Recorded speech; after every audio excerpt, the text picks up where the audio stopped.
Hello and welcome to History 215 Online. It is U.S. history from beginning to the present. Today we're on Chapter 12, A Regionalized America, 1830 to 1860. And if you look at the dates, you realize that we're going to be talking quite a bit about slavery. Learning outcomes describe social life in the commercial North as it developed between 1830 and 1860. Describe social life as it developed in the South between 1830 and 1860 as a result of dependence upon cotton. Okay. So we have the North and the South, and you know what's coming. The Civil War is coming, and the North and the South began to have some identities evolving. Now you have to understand the North and the South really was divided politically for and against slavery. And that is kind of big. It wasn't really, North and South like as to vacationing or that sort of thing. It was basically, cotton and how they got their livelihood. And it was a political divide. Okay. The West also had an identity of its own. Social life in the North, they were more market revolution. They really supported it. Their society also reflected this too. Massive immigration, 20% by 1960 of the total population were immigrants. A lot of that due to the potato famine. And there was urbanization. People were flocking to the cities from the countrysides. Okay, so we're talking about the North. There's a huge change. Urbanization took place. There were social divisions, blacks and whites, rich and poor, native born, foreign born, a lot of unique characteristics. Life in the countryside, they had common values, regular church attendance, there were barn raisings, and I grew up on a farm, so when we had a barn raising, it was just paying a company to build our barn. But back in this era, the whole community came together and it was like a big celebration and everyone helped each other build barns. There were sewing bees and apple bees and quilting. There was decreased isolation. There was a lot of transportation taking place. There were some different horseback riding circuits. You had clergymen, reformers, socialists, feminists, transcendentalists, orators would go from town to town to speak. So that was really a movement in transportation of ideas as well as people as well as goods. The ideas were moving. Okay. City life changed tremendously. It was growing exponentially. It talks about what 48ers are. They're Germans who came to the United States in 1848 after a failed revolution in Germany forced many political dissidents to flee. That's when a lot of Germans came to Cincinnati, by the way. That's when there was a huge influx of Germans from Cincinnati. Nativism is a key term this week. Political identity that defined an American as someone with an English background who was born in the United States. Supporters formulated a racial and ethnic identity that proclaimed the superiority of their group, usually labeled Native Americans, which Native Americans are Indians, not European whites that came over and decided that they were Native Americans. Okay. New York City had at one time in 1855, 50% of their population was actually foreign born. But also St. Louis in the Midwest was 60% foreign born. Okay? These new immigrants would largely stay away from the South. And the reason being is because of the South's dependence upon cotton and slave labor. You couldn't find work in the South. There was no or limited access to jobs, so they really just stayed away. Okay, we talked about people who thought they were superior due to being Native Americans, which they really truly weren't, and that's really a form of Eurocentrism, where they're saying that white Europeans are better or superior to others, or ethnocentrism, which is their ethnicity is. Something that's quite surprising, and I am Irish, a descendant. I have Irish descendants.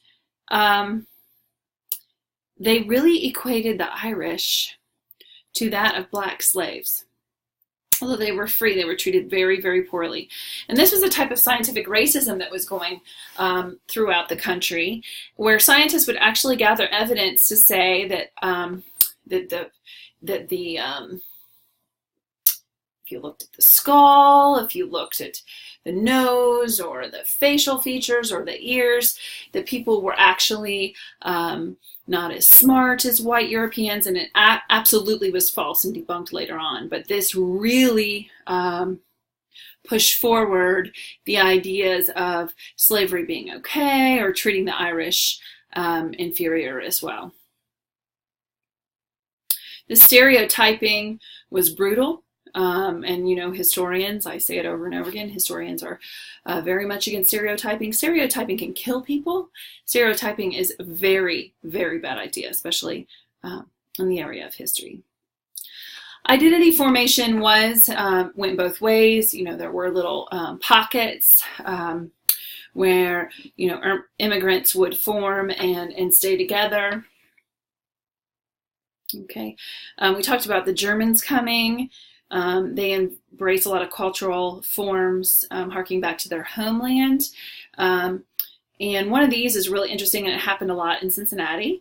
German immigrants who settled in these cities during the middle of the 19th century had communities, and they were called Turnvereins, also sometimes called Turner clubs or gymnasiums. And they were founded in the spirit of German liberation movement. And so it was kind of a place to meet, to do exercise, to have small competitions, and that sort of thing. Class consciousness. You had indoor plumbers, canal builders, and you began to see this social division. Working class, poor class, middle class, that sort of thing. All right. What you see for quite some time is an Americanization of these cultures, where they wanted, many movements wanted to strip immigrants of all their cultural differences and Americanize them, which truly, Americanization is what society says an American is. It's not truly what an American is. So, that's why I like to always talk about Cyrus the Great is my favorite historical character, and really that is because when he came into power, and he was obviously in the ancient Persian Empire, but when he came into power, he freed all the slaves the first day he ruled the empire.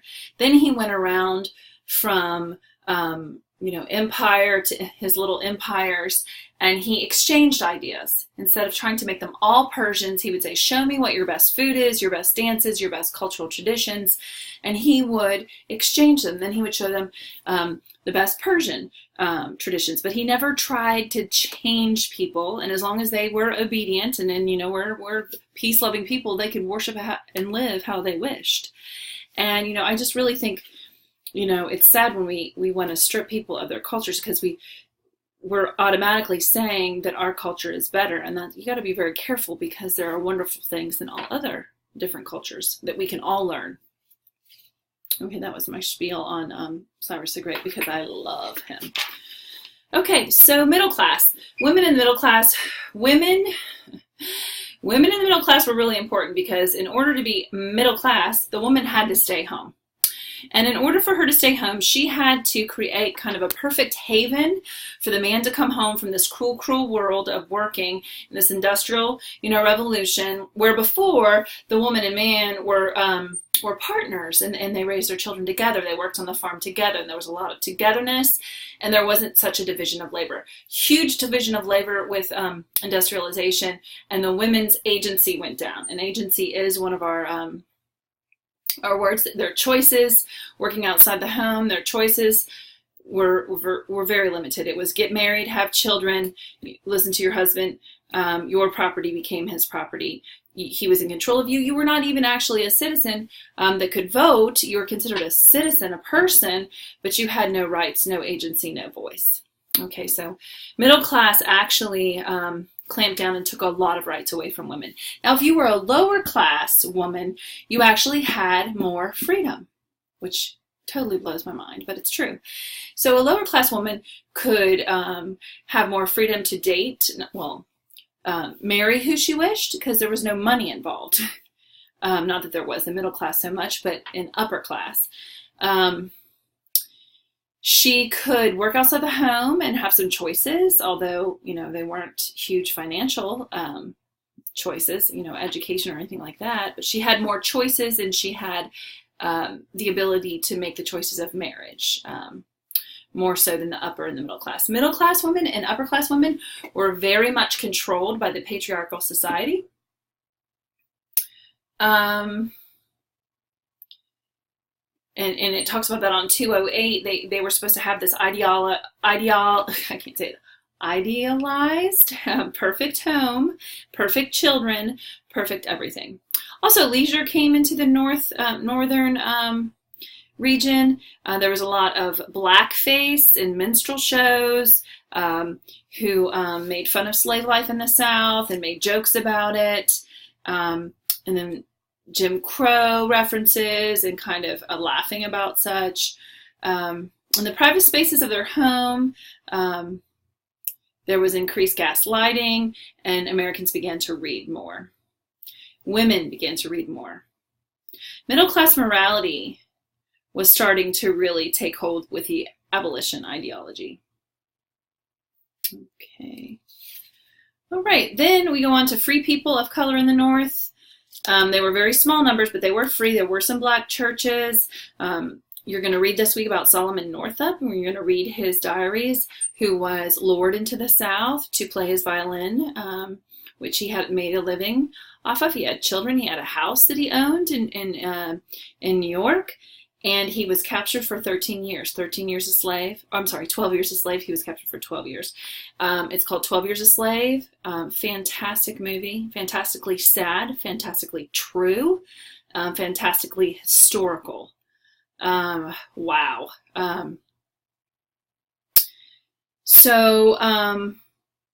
Solomon Northup writes about his experiences. 12 years a slave. No one would believe that he was free. Very powerful message. Many blacks were barred from worshiping in houses in the North, Christian churches, so they had their own. Abolition began taking hold. Some were for immediate emancipation. Others were for gradual. There was an American Colonization Society. The society was all about advocating sending blacks back to Africa. They didn't want them there in America, and for this purpose in the 1820s. There were many for immediate emancipation. The Liberator served for 30 years as the central voice of abolition movement. The American Anti-Slavery Society, which organized contacts for escaped slaves like Frederick Douglass and Harriet Tubman and used them in their stories. Okay. Resistance to abolition. There was a preacher who just perpetually published abolitionist tracts who was murdered in Illinois because of him speaking out. It was very volatile. All right, when it talks about laborers abused, the immigrant workers abused. I didn't get to the section on the South and in the Southern culture. And I think we'll attack that in the next so that we can finish.